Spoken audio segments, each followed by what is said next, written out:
What's happening, everyone? Hope you're all well. Hope you're healthy. And I hope you've been able to use what I've been putting in these episodes to help you make better sense of this overall world we live in, and for you to make sense of your own individual journey and why things are the way they are. In this episode, I wanted to go a little bit more in depth with some specific techniques and tips and adages and perspective changes that have come through in my life and that have allowed me to become happier, that have allowed me to become healthier, that have allowed me to have clarity and focus and an overall calmness that then allows me to not just pursue what I love to do, what I'm passionate about, what I'm born to do, but actually achieve it and live it. Most of us are unhappy, not just because of traumas in our lives and negative things that have happened, it's because we're not doing what we truly love to do and are passionate about. That is the goal. That is who you need to get in touch with. And that's why I created 717. Because I feel like I've been watching from the sidelines a tad too much of seeing people try to do the same thing over and over and over again, expecting different results. And I just feel like it's like, okay, I gotta say something.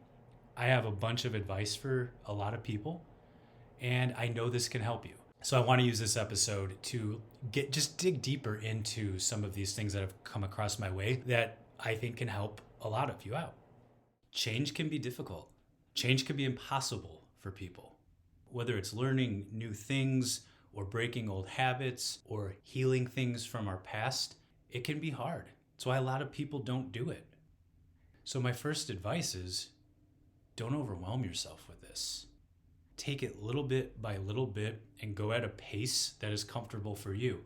But understand, though, that every little tweak you make and every change you implement has profound implications that affect the body, the mind, and what we call the soul, the spirit, that deeper level of consciousness that most of us feels within us, but we're all trying to make sense of it. So for the sake of this, I'll just say mind, body, and soul, mind, body, and spirit. All three are connected, but go at your own pace.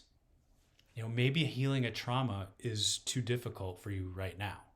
Maybe you need to start in other areas. The easiest place to start feeling better about yourself is actually the physical. When you start making little changes to your diet and cleaning it up, you then start feeling better. It's not about what you look like. It's about, are you actually healthy? Are you actually getting nutrition? Too much of what we put in our body, from the foods we eat to the pharmaceuticals to the stuff we drink, the drugs, the water we drink, most of it is either harmful to us and really suppresses DNA and prevents our bodies from reaching its potential, or there's no nutritional value in it. When you combine those two, that makes up most of what we put into our bodies. So maybe start with the physical. Maybe make some tweaks to your diet. Maybe omit some things that are harmful to you. When I found out what aspartame was years ago, I quit it on the spot.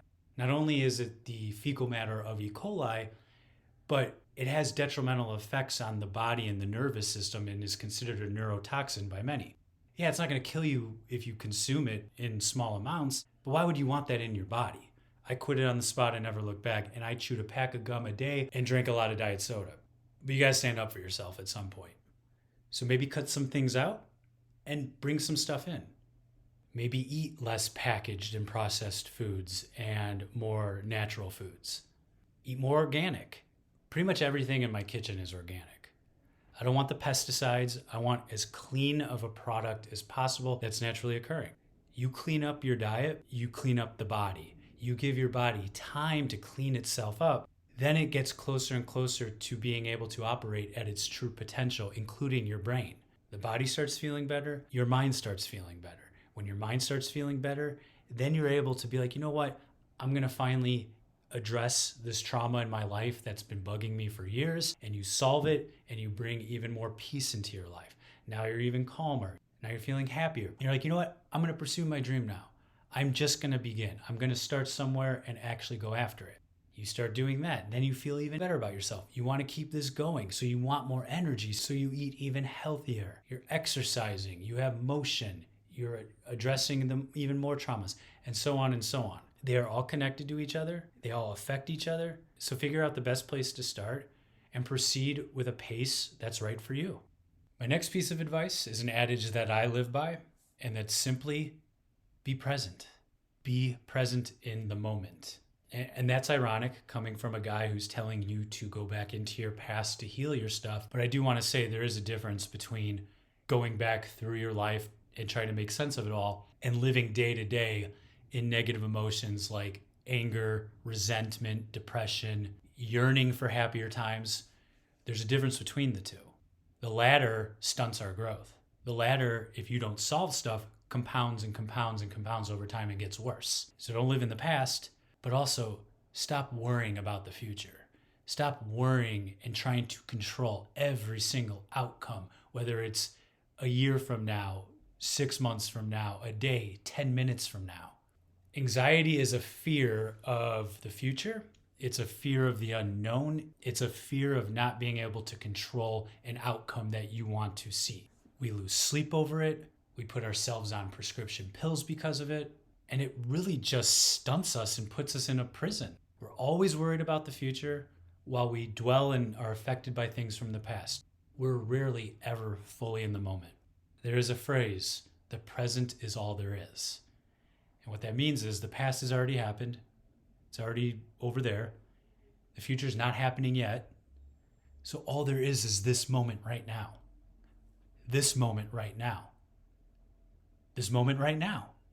When you live in the present, all that other stuff is negative. So when you live in the present, it's addition by subtraction. You're not being bombarded by anxiety, by those thoughts about the past. You're in the moment with all your attention.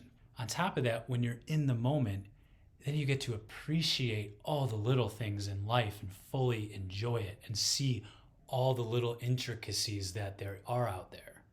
A metaphorical example I can give for this is there's been numerous times throughout the years where I've driven through neighborhoods, driven through, and then I'll walk and then I'll see things where I'm like, I didn't know that store was there. I didn't know that building was there.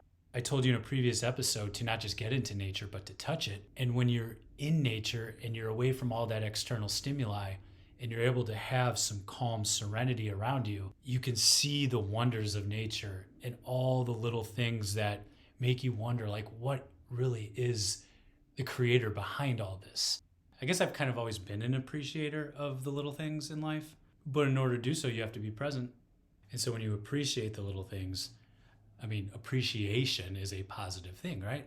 So by default, you raise your vibrations a little bit more, but you got to be in the moment.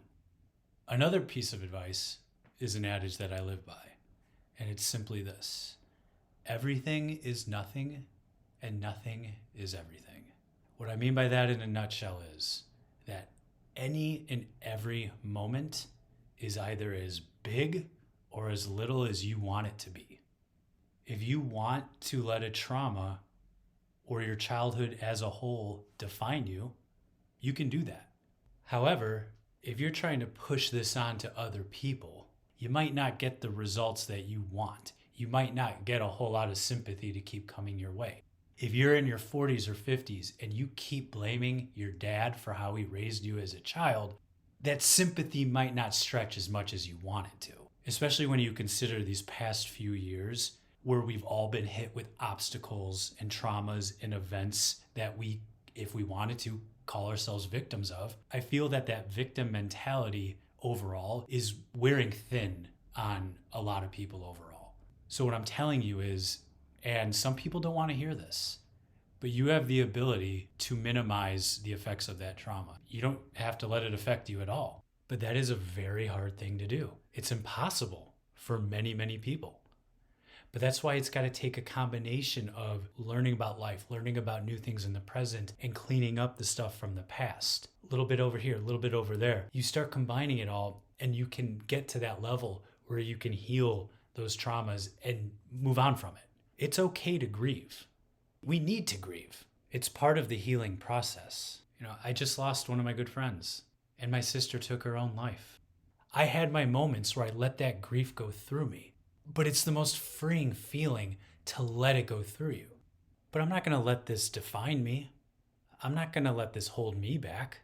I still get sad when I think about it. It's still raw, but to be able to move on from things like that, You have to train yourself. You have to learn new things about this world. You have to go back into your life and see, well, what worked, what didn't, what do I have to move past? It's all connected. But know that you do have the ability to make anything as big or as small of a deal as you want it to be. You can let whatever you want in your life define you. I'm going to inject some levity in here and use this as an example. You're in first grade, you go out to eat to lunch with your family, and when you're at that restaurant, you find out they're having a coloring contest. So you enter the contest, you do your best coloring job, and about a week later, you get a phone call. You just won that coloring contest. So you go, you pick up your prize. It's this huge, elaborate Easter basket with all this candy and toys and gifts in it. And you feel good. You're on top of the world. You've never won anything like this before. Yes, that was me. But I don't go around telling people about it. I don't go around letting it define me or make my life. I don't constantly bring it up at parties and be like, dude, I won a coloring contest when I was in first grade. Hey, guess what? I won a coloring contest when I was in first grade. No, it sounds silly, right? It's like Uncle Rico from Napoleon Dynamite. We don't do it with that kind of stuff. But why do we do that with negative stuff? I think it's because most of us are in an overall negative vibrational space, and it's simple law of attraction, where whatever our overall vibration is, we're going to bring more of that into our life. So instead of letting a coloring contest or things like that define me, there's just something that happened in my life that make up the overall picture. Just like a friend's death, just like my sister's suicide. I've been told by my friends that it's pretty amazing at how quickly I seem to have overcome these two losses in my life. It's because I know how to heal myself. It's because I've equipped myself with knowledge, with emotional stability. I've healed myself, and I've put myself on a path where every day I reach new and new heights of my potential at physical, mental, and spiritual levels. It sounds so simple, and it can be simple. So that's what I want to give you with 717 are these tools and tricks and things I've adjusted in my own life so I can have a better life. If you are alive right now, in this time, in these moments, you really need to appreciate how powerful of an energy source you are. So I know you can do this. So go at your own pace, be as present in the moment as you can, and just know that there isn't any event or occurrence from your life that you cannot overcome. It's up to you, all right? So until next time, my friends.